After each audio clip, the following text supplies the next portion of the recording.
Ha? Ba't di mo yun kilala? Yon si Protina. O kaya Tina kung tawagin siya ng mga kaibigan niya. Yun yung presidente ng Protein Club. Siya lang naman ang nag-iisang biomolecule sa campus na hinahangaan ng lahat dahil mayroon siyang 20 monomers na tinatawag na amino acids, na kung saan siyam ay essential at 11 naman ay non-essential. Leader na, talentado pa. Pagkalipas ng 3 linggo.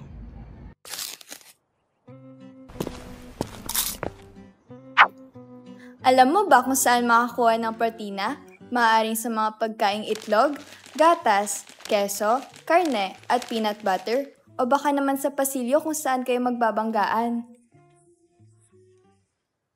Ay! Uy, okay lang. Olive, di ba? Ha? Oo. Paano mo nalaman? Lika, sama ka sa akin.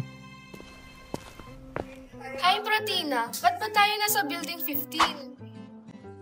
Wala lang, gusto lang kita makilala. Ha? O sige, basta ikaw mauna, no? Marami akong ginagawa para sa katawan. Yun ang ginagawa namin sa Protein Club. Una, pagbibigay ng struktura kasama sina collagen at Keratin! pangalawa, tumutulong sa mga paggalaw ng mga kalamnan kasama sina actin at myosin. Pangatlo, tumutulong sa depensa laban sa mga sakit.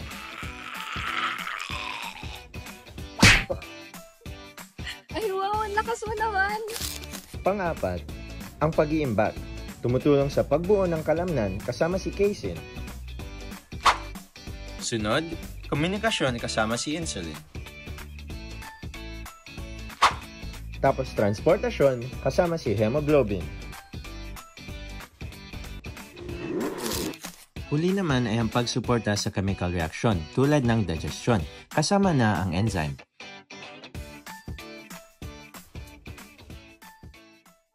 At doon na nagsimula ang relasyon namin ni Tina. Habang tumatagal, ay napapadalas na rin ang pagbibigay sa akin ni Tina ng peanut butter sandwich.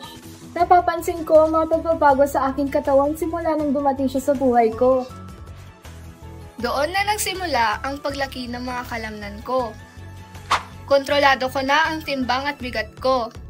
Napapadalas na rin ang pag-inom ko ng gatas na nakapagpapatibay ng aking mga buto. Isa pa, lumalakas na ang aking immune system at gumagaling na rin agad ang aking mga sugat.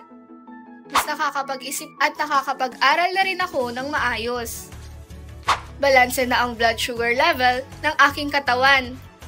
At higit sa lahat, gumaganda na ang aking balat, kuko, at buhok. Hi, hindi na natapos. Ngunit kung minsan, sino kausap ko dyan? Wala.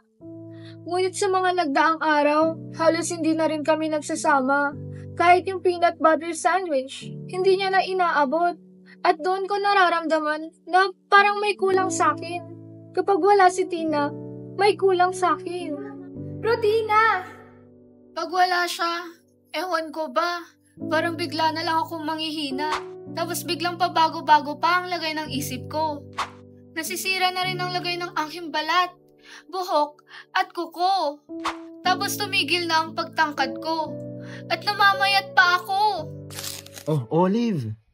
Uy, Tina! Ano yung mga naririnig ko, ha? Ayaw mo na ba talaga akong ka-MU? Tina, hindi. Sinasabi ko lang mga nangyayari sa akin tuwing wala ko sa pilit ko. Hindi eh. Narinig ko lahat. Bigla ka na lang nakawali ng tuloy sa akin. Nasisira ka. Pero Tina, pasensya na. Iba talaga ang pagkakaintindi mo eh. Tina! May honey ba sugar plum yung pinakang may silipay? Sino to? Kapit mo? Ang kapal na mukha mo. May tawagan ko na lang kayo. Ako ang nauna kay Tina. Oh, tama na! Tama na! Pero Tina, kailangan kita. Pero Tina, kailangan din kita.